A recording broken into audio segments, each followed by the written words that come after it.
And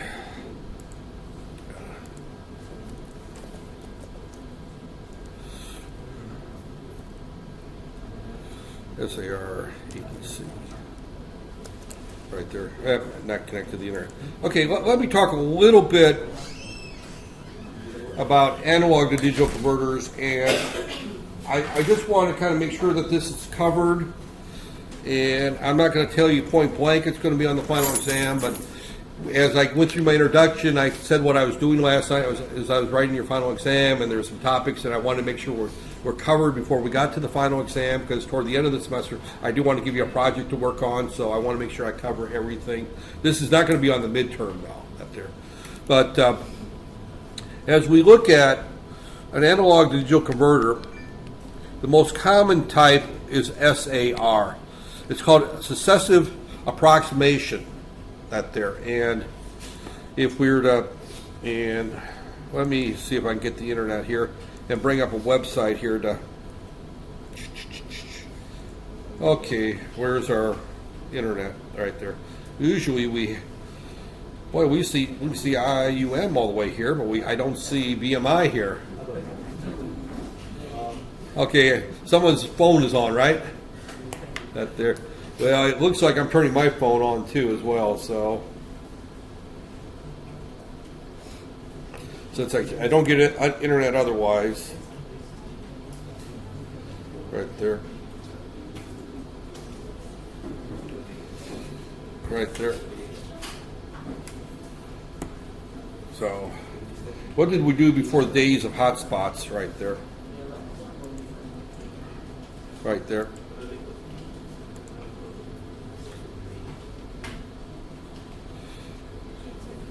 Oh, there's a unique. There's a BMI one. Oh, there I am. I see mine. Well, I'll use a BMI one if it'll work, because it doesn't suck data off my data plan, right? Oh, let's get you a headache all of a sudden. Right there. What did we do before the days of the internet? Actually, I remember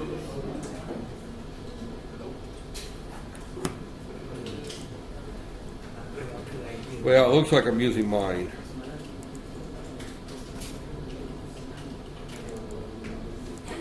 That's good.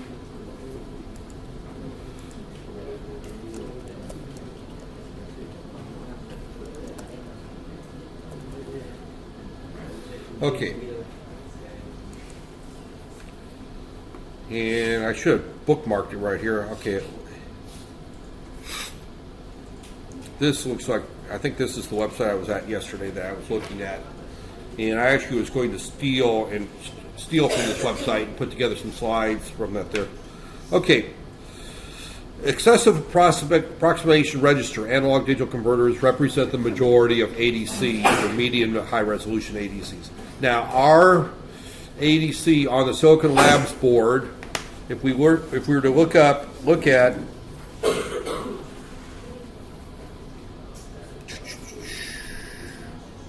where is it here? Here it is.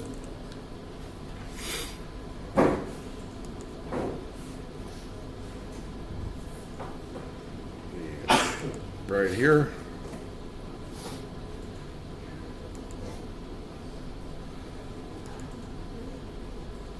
Right here. Oh, we don't want that there. If we were to look at this particular drawing right here, what we see here is we've got in our analog, we have listed an SAR ADC 12-bit at 200 kilosamples per second, or 10 bits at 800 kilosamples per second. So that's telling us that we have one analog to digital converter on this chip. Right there. We have one analog to digital converter on this chip. We can either use it in the 12-bit mode. If we operate in the 12-bit mode, it can operate up to 200 kilosamples per second. In other words, 200K hertz right there. So what that's telling us that it can take in 1 second 1 second, 200,000 samples right there. If I operated in 10-bit mode. If I operated in, or excuse me, in 12-bit mode, if we operated in 10-bit mode, it can operate 800. This is 10-bit, it's 800. 200 samples if we operate it in 12-bit mode. So it takes 4 times as long to take a sample if we want 12 bits of resolution right there. So we have 2 modes of operation, 12-bit or 10-bit mode. We have 1 ADC. Now, this ADC is multiplex right there. And what I mean by multiplex, this doesn't really show the multiplexer right here, but you see there's this little thing here that says flexible pin muxing right there.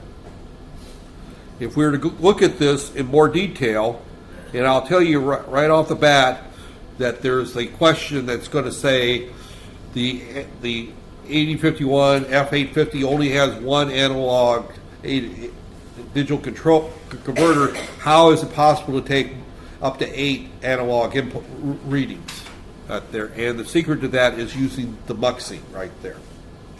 So as we look at this right here, and why is this slow here, and we get way down here on page 79, we get to the analog there. And the reason I'm going through this is because out of 5 questions, 1 question deals with strictly the analog to digital converter on the final exam. So this is a very important topic as you study for the final, that you understand how this ADC works right there. So that's why I'm spending some time on that there. So as we look at our ADC 0, we only have 1 of them on this particular board right there. And this drawing is very important right there, because what it shows is that I've got here P0, I've got 8 pins. P1, I've got 8 pins right here. I've also got ground, LDD, and then I've got the internal temperature sensor on the on the chip. These all go into our input selection right there. So this is very much like a digital mux. Hopefully some of you had a class where you had a device that's got 8 inputs right there. You got 3 select lines, S0, S1, S2, 1 output Q. And so if S0, if it's 0, 0, 0, this one is tied to here. If it's 0, 1, 0, that means that the third one is tied to there, and this one's not. So that's a digital mux, is what that is. They call that multiplexer right there, where we can take 8 lines and pick one of the 8 lines and it's tied to there. Well, in this particular case, we've got a analog mux right there.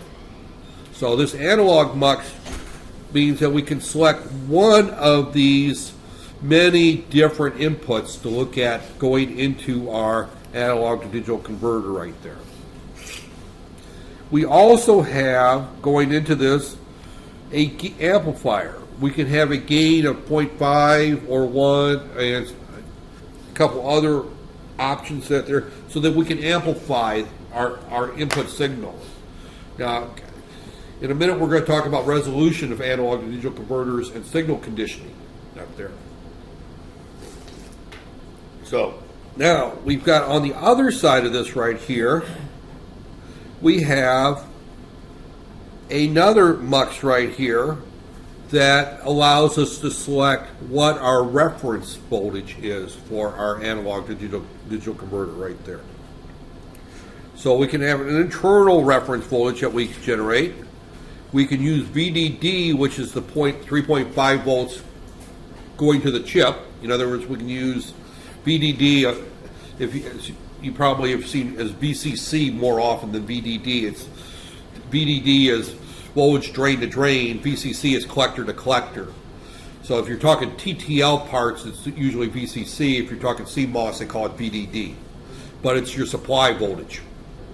In our case, it's typically 3.3 volts right there. We've already seen one lab with the A to D where I just had you go through and just see that works right there. And this goes to our reference right there. We also have two reference voltages that are generated internal to the chip. 1.65 volts and 2.4 volts. So we can select one of these reference voltages right there. Right there. And the reference voltage makes a difference as we read our data from our analog to digital port right there. Then we have over here our successive approximation register analog to digital converter, and I'm going to spend a few minutes talking about that and how that operates right there.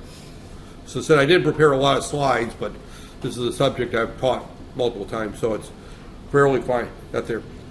We also have what's called the SAR clock right there. It goes through the system clock and then a clock divider. This is used because part of the SAR, and I talked about this briefly last time, uses a analog to digital converter in order to generate the, does the comparison in order to figure out what the analog voltage is.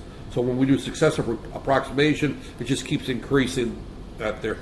Some use different algorithms. Say an upright counter, it goes up, then goes down, up, down, and it tries to do a binary search on it. Some just does a count, but we're essentially, they all operate with the same basic principle, is that we're going to use a digital analog and a comparator right there. Then the other thing we've got going right here is we've got triggers here. The trigger is what tells the analog converter to start the conversion process. So we can trigger this multiple ways. We can write a 1 to AD busy, which is a bit in the special function registers. We can use timer 0, 2, or 3 as an overflow, which is what we did in the lab. I think we used timer 2 as an overflow. Every time that overflowed, it would go and start a sample process right there. We can use an external pin to start the sample. So this starts the process. Now once it's done, it's going to put the results in. Now this is the accumulator. That is not the accumulator on the processor. That's the accumulator within the analog to digital converter. So don't think of this as the same as the A register. That there. We also have a window comparer where we can look at that and compare it against a known quantity, and we don't have to analyze it. That generates an interrupt called the window interrupt right there. So this can all run in the background and looking for a temperature to go over a certain level or a voltage to go over a certain level, and as soon as it does, it triggers an interrupt that causes the processor to surface it. Or it goes below a certain level right there. So we have this window comparator. Now, once the analog to digital converter is done, it can generate an interrupt right there. And what this interrupt does is that, in that particular case, is it interrupts the processor and says there's data there. So, and then we read the data by reading the AD0. Now, AD0 is shown as one memory location. Obviously, if we're using this in 10-bit or 12-bit mode, we have to read 2 registers, because this is an 8-bit processor, so we have to read 2 registers in order to get the full data right there. So this is the basic concept of what the functional block of how this works right there. There. Now, I want to spend right there. Now, as we look at this right here, we've got all kinds of things like this right here, where this is our mux setting. This is telling us where we want to read right there. This is the pin numbers where they're at. Now we're on the 24-pin quad flat pack is what ours is, I believe it is. I think that's what we've got. Or do we have the FN20? I can't remember which one we have. I believe it's the FN20, the 24, the chip that we have. Hopefully I can find out real quick. I don't remember that off the top of my head for some reason. And this is terrible. The haze is not bad, but my sinuses are plugging up today on me out there.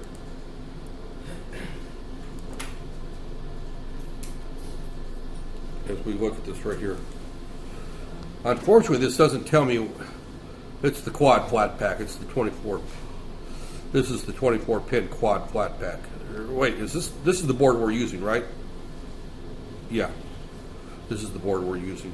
I don't have mine with me, but oh no, this is the board we're using right here. This is the one. 1, 2, 3, 4. Let me count these pins. Now I'm drawing a blank here. Well, actually, I count here. 1, 2, 3, 4, 5, 6, 7, 8, 9, 10. This is a 22 pin package. 22 pin package. So this one's not shown here, right there. So, but as you can see, they're the same up through. Right there, the internal temperature sensor. The only difference between this one and the 24 pin package is we've got this pin right here. Right there. So we can have up to 16 different analog inputs right there. Now, obviously, we have available to us if we look at our chip right here. As we look at our chip, we've got ports 0. Here's port 0 and 1 right here, and we got port 2.0, 2.1. So we have 18 inputs on our chip right there is what we've got shown on our chip right there.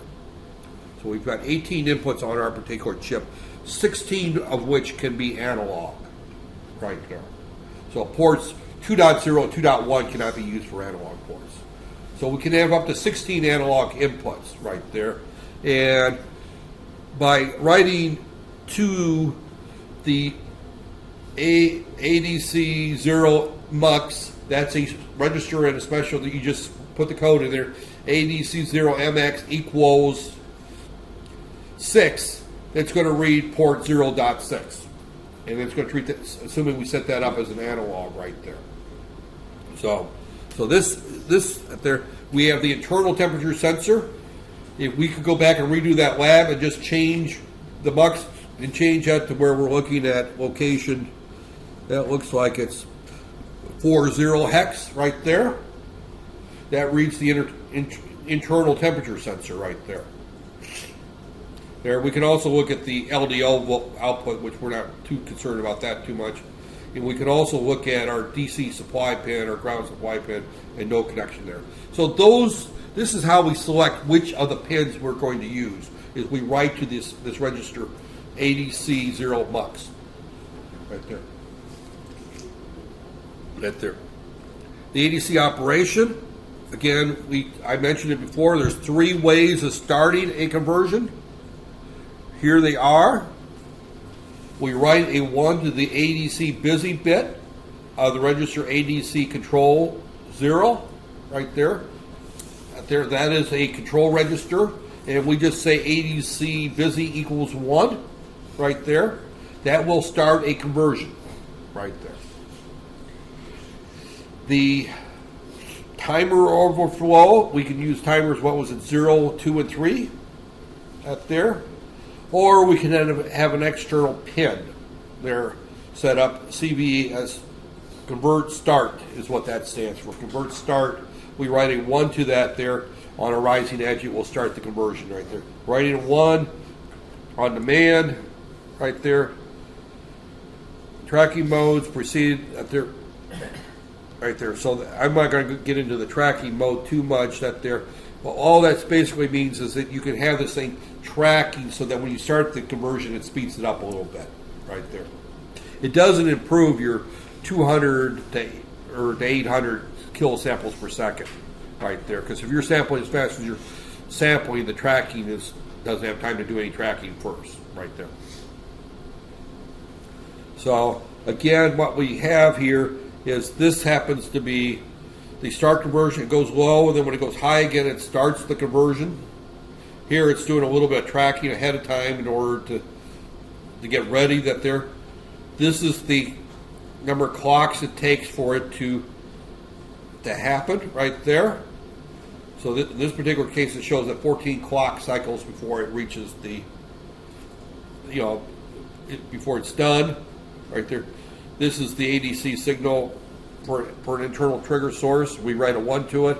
It does that there. This shows it's a little bit that there. And the reason it took longer here than it did, it takes 18 clocks shown on here versus 14, is that this pulse, this doesn't start tracking until after because here's my 1 to the ADC 0 right there, or timer overflow right there. It starts the tracking and then it does the converting right there.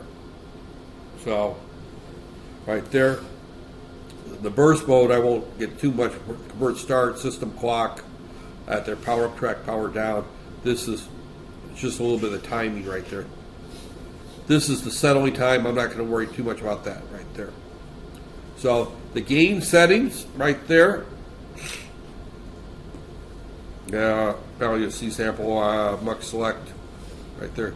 The gain setting has a choice of 1 or 2, 1x or 0.5, full scale reading determined right there. You could set it in an 8-bit mode as well right there. 12-bit mode. This doesn't show the 10-bit mode. Oh, okay. Actually, the 8-bit mode and the 10-bit mode are pretty much the same, except for it limits you to only 8 bits right there. Right there. I'm not going to go through all these various tables, just the highlights up there. Right there. Okay, this basically shows that if we're input voltage is V reference, right there, repeat count, that there, these are the adjust that there. Repeat count conversion sets up the accumulated, and then this accumulator represented the unsigned higher. Repeat just simply means that it repeats, just keeps repeating that there. I'm not going to get into the window comparators at this point. I don't have any discussions on there. We need to select our reference voltage. That there, internal reference voltage. That there are very short. Right there. Typically, in most cases, you're going to use for your reference. You're going to use. This is the ADC 0 control, right? Control 0 bits 4 through 3 for that there. This is the AD 0. That's the one that you would use. This is the window comparator where you're not using too much. Right here. This goes through the conversion complete interrupt flag. That tells you when it's done. The burst out there. This enables it. Right there, ADC 0. If we make that a 1, we enable the interrupt. Conversion complete at there. ADC 0, that shows when for starting it at there. And bits 2 through 0 tell us our start mode, how we're going to start this right here. So we would set that up. Now, again, I showed you last time. I may have left it open, or did I close it? I closed it there, but we do have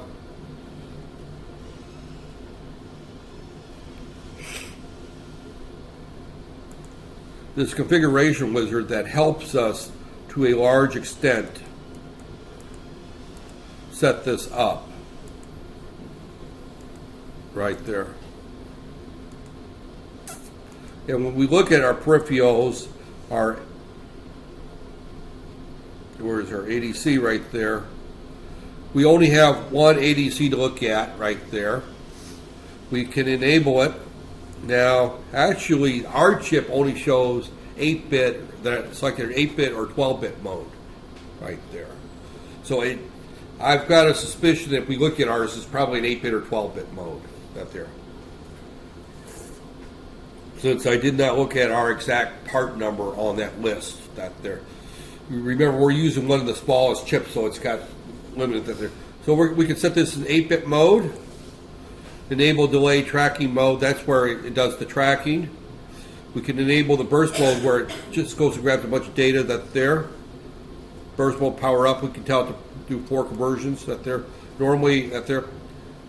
Enable that there. Now again, we can set our conversion clock right there.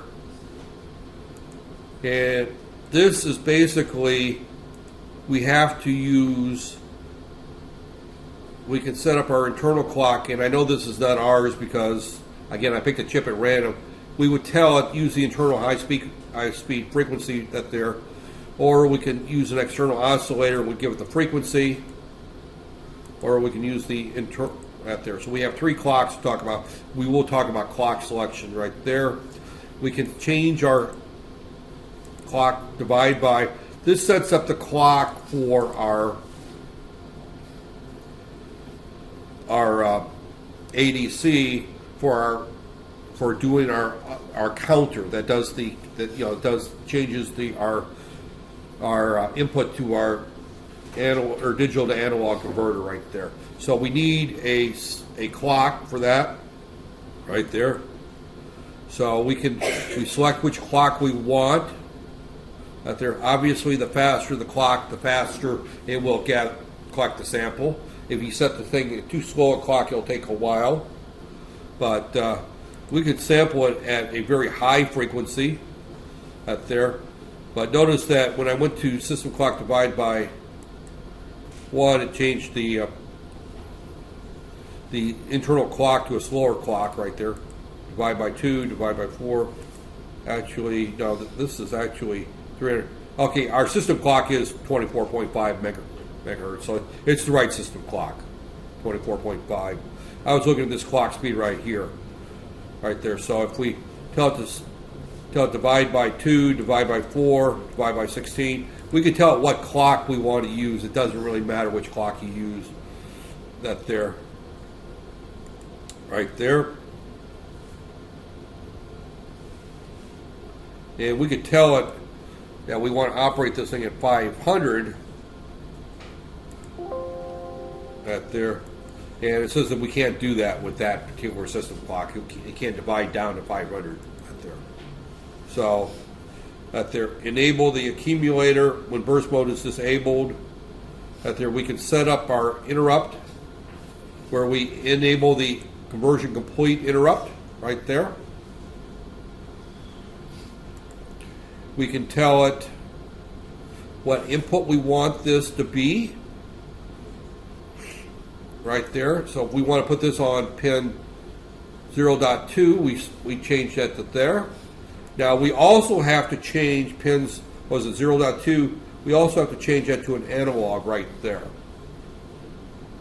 So we've got to go through and we can't just tell it we want to read pin 0.2 in the ADC mux. We also have to change the configuration of the crossbar to route pin 0.2 to the analog to digital converter right there.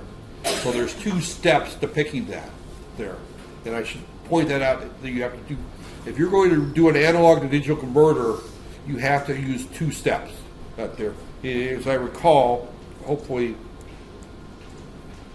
we have to enable the crossbar right there. Again, if we're going to do any I/O pins, we're going to have to enable the crossbar right there. So now this particular window here also allows you to set up pins as open drain or push pull right there. So if you have them as output for driving LEDs, you can set them as push pull. And this actually, all this does is, and I'm sorry I have to do that, but in order to hit the OK button, and I got to do it with this one here, right there. Now this just gives me my code right here. That this tells me my analog to digital mux is set to 0.2.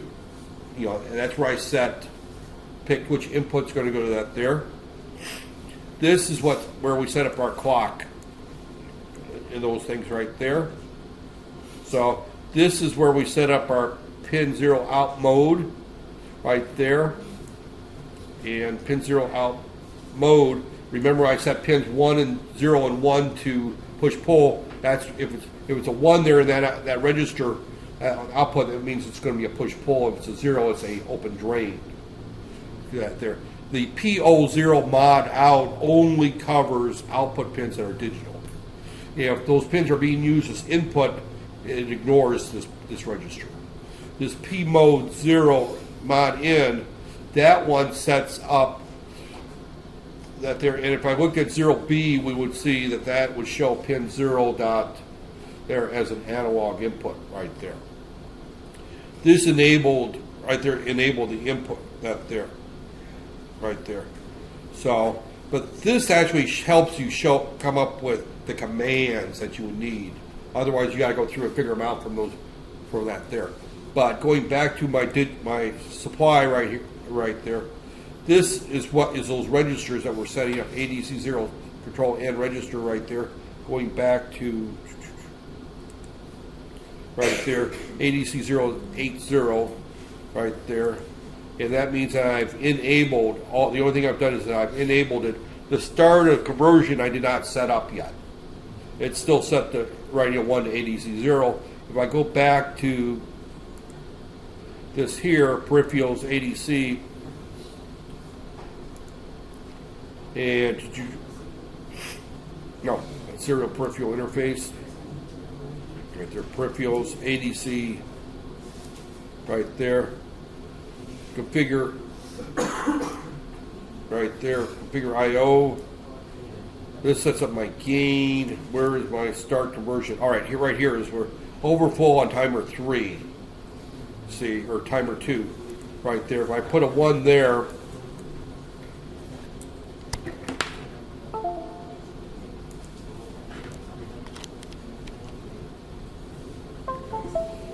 you'll see that this register now contains 82.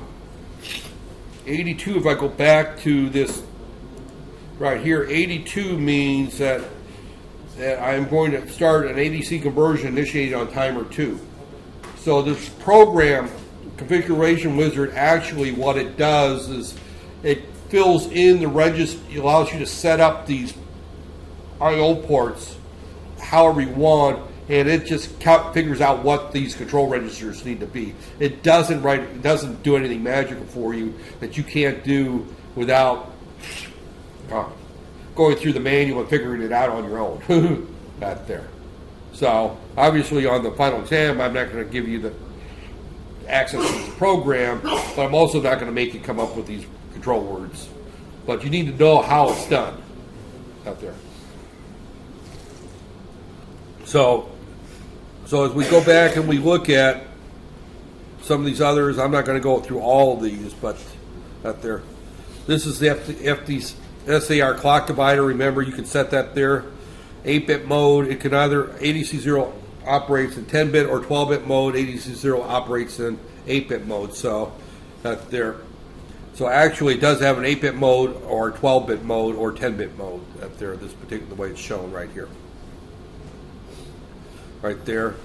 And again, we can set up our bias power select, which I'm not too worried about those things.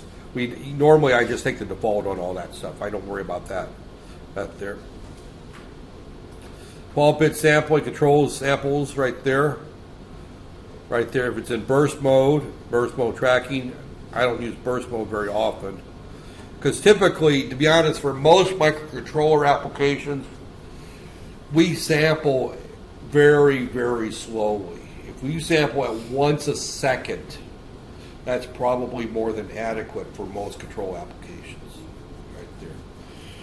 20 times, 30 times a second is really a lot. Because if you're trying to control the speed of a conveyor belt, for example, or you're trying to control the temperature in a heating or cooling tank, or trying to control the temperature in a room, trying to control the temperature of a cooking surface or something like that, things don't change that rapidly.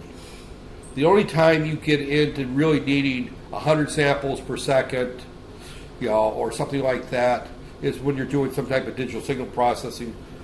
These processors can't do that anyway. They don't have the horsepower to do digital, audio processing, recording voices and sticking them at the. They're not fast enough. You need a faster processor. They can sample fast enough, but they can't process the information quickly enough. They can sample and stick it in memory, but they can't do any processing on it. So you normally would not use these processors at these very high conversion rates. That they're just, normally, I'd say probably 90% of the time I use this on triggering on timer 2 or 3, and I set the trigger like once every second or once every half of a second, right there. Because you're not sampling at high rates right there. Because you're using this as an embedded controller to control a physical operation. A physical operation is how much petrol are you pumping per minute out of a gasoline pump. How fast how fast does that change? If you can catch a fuel leak in half a second, that's more than adequate. Catching it in 2 to 3 microseconds, you're not going to be able to shut the valve off that quick anyway. So the sampling speeds really are not that big of a player in here. The ability to do multiple analog right there. Again, we've got our ADC data word link, low byte right there. And then we've got the high byte right there. Those are the 2 registers. Remember that I said ADC 0 is going to have a high and low byte registers, because the high byte is the high that they're. And remember, if you're operating 8-bit mode, you only have to worry about the low byte. But if you're operating 12-bit, you have to worry about the high byte, because the top 4 bits there. So the high byte's always going to be 0 something right there, because it's 12-bit mode. You don't have a 16-bit mode right there. Now, the other thing to talk about briefly is, I mentioned this the other day, when we look at SAR, Successive Approximation Register, that there, basically what that is saying is that we've got a comparator, we've got a input voltage right here, Vn, this is an analog voltage right there. We got a reference voltage right here, right there. But what this reference voltage going to compare is, this is not actually the reference voltage at this point, right here. What we have is we've got a, I'm going to call it a DAC right there, digital to analog converter right there, and this is going to compare right there. The output of this register, the input of this is some type of counter. Now, it may not be a counter per se, but this DAC is going to go from 0 to, we'll say 0FFF if it's a 12-bit. Right there. It'll go from 0 to 3FF if it's a 10-bit. Right there. 10-bit. And it'll go from 0 to FF if it's an 8-bit right there. So that's the range of this output. Now, it may count, it may go 0, 1, 2, 3, 4, 5, 5. Most likely it's going to start in the middle and then go down. It does what they call a binary type search. Now, when I say a binary type search, I'll talk a little bit about that here in a second. But what this is going to do, it's going to start, and it's going to output this is going to output a count of some type.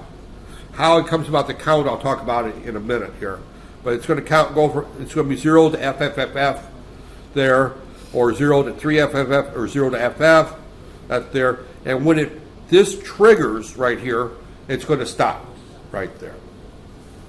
Now, what it normally will do is that it's looking for the exact place it's going to stop.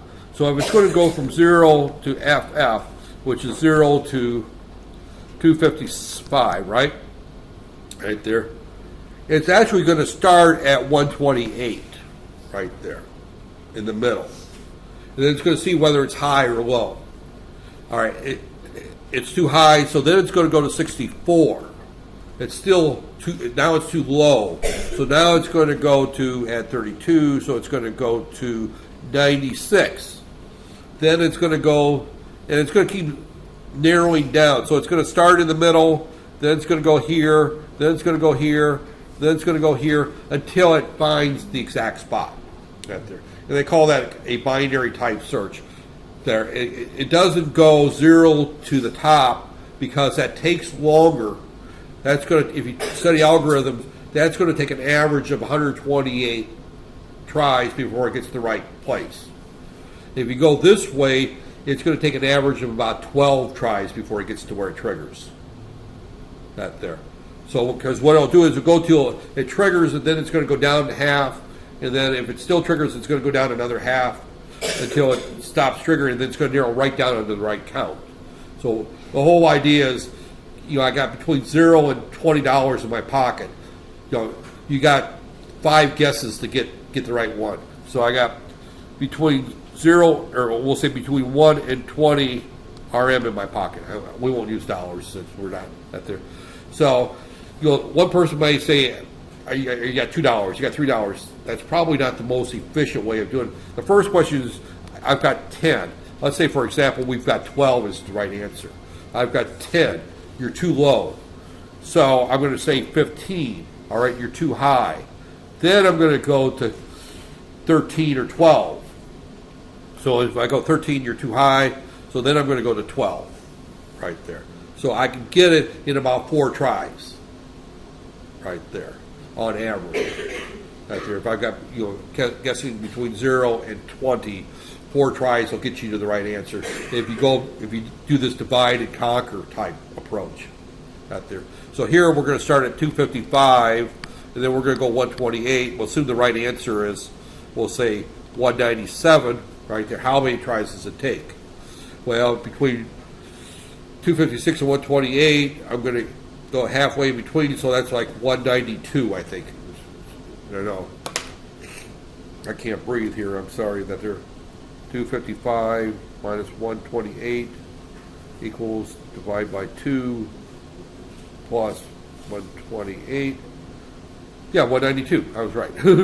So we go to 192 right there. Okay, that's too low. So now I add another 32 to that. So now I'm going to say 224. That's too high. So I take off 16. 16 is going to take me to 208 roughly. You're still too high. So now I'm going to take off another 8, and I'm going to be at 190. Take off 8, I'm going to be at 196. Up, you're too low. So again, I'm going to add another 4. So I'm at 200. You're too there, and eventually I'm going to get to 197 very quickly. If I started at 0 and went up, it'd take me 197 guesses there. And here I got there in 1, 2, 3, 4, 5, 6, about 7 guesses. So you can see where they got that 14 clock cycles that they're on a 10-bit is because that's the average it would take to get that there. Now sometimes you get it right the first time. It's not a fixed, but the reason I go through that is that there may very well be a question that's asking you how this SAR ADC works right there, and this is the way that it works right there, is that you've got, this is our counter right here, but it's not a counter, it's our successive guesser. It does successive approximation. That's where the name SAR comes from, successive approximation, that there. Now, the other thing that you need to know is, and we talked a little bit about that, is that, and I know that there's at least one question that there says that if you're in 12-bit mode, for example, and you put 2.5 volts on your analog port, we'll say P0.2 right there, what do you read? Assume that V reference is equal to 3.3 volts right there. Now, if you're in 12-bit mode, that means you go from FFF to there.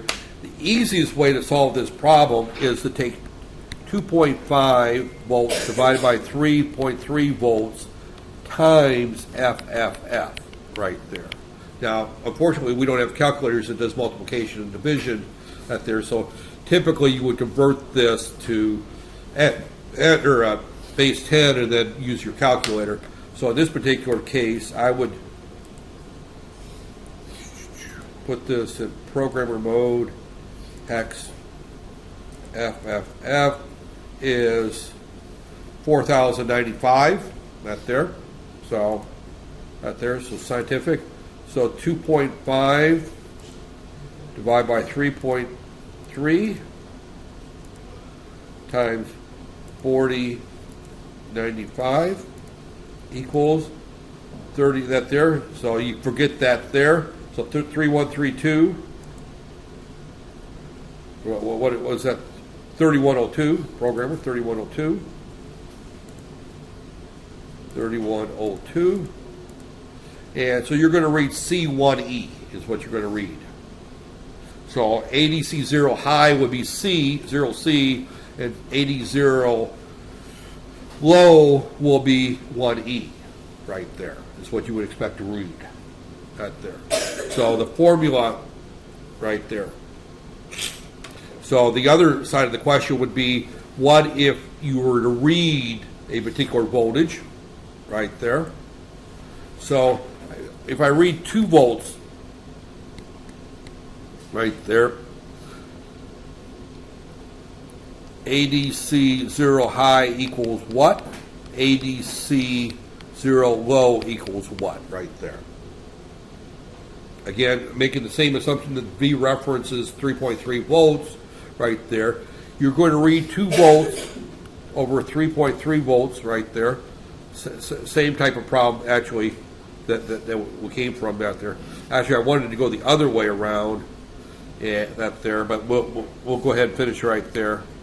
Times our FF, our 4096, 4096 or 4095. Actually, that 1 doesn't make much difference out there, as it turns out. Equals what? And then you would convert that back to hex out there to read that. Out there. Y'all, the next question would be ADC high equals 0 to ADC 0 equals 1F right there. We have a temperature sensor that 100 degrees C equates to FFF and 0 degrees C equates to 000. T equals what? What is our temperature? And I'm going to not finish that. I'm going to leave that there and say that is kind of what the type of question I would come up with. That there is. Here we've got a 12-bit or a 10-bit ADC, and I've got, these are my readings when I read the data. What is my actual temperature? Right there. Right there. So, and if you go back and you look at if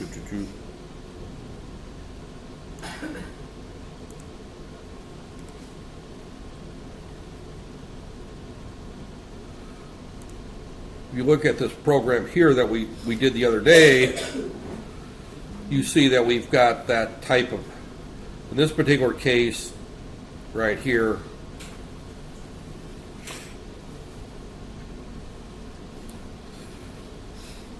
we initialize this.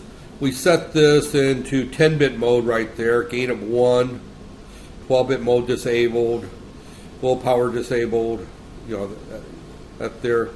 Positive input at right there, ADC positive input, ADC 0, or at port 1.1. Right there, we didn't use the UART, that's disabled.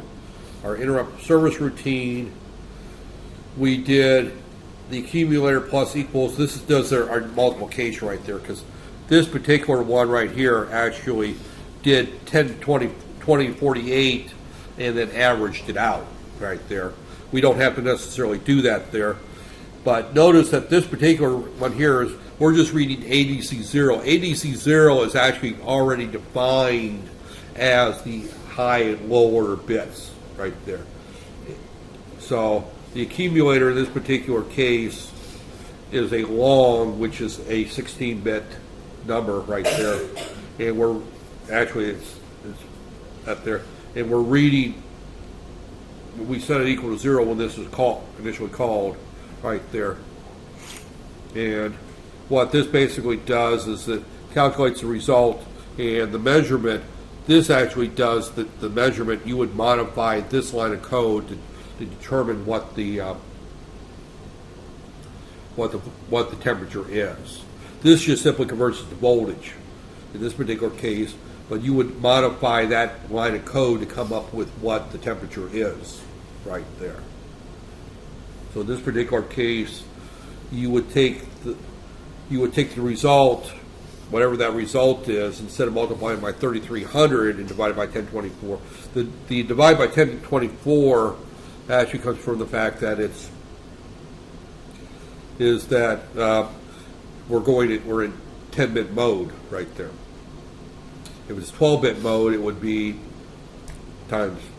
4095, as we saw a few minutes ago. If it's 8-bit mode, it would be 255 right there. So this is the number. This is determined by the number of bits we have. This right here is the top level. Now, in our case of our sample, our top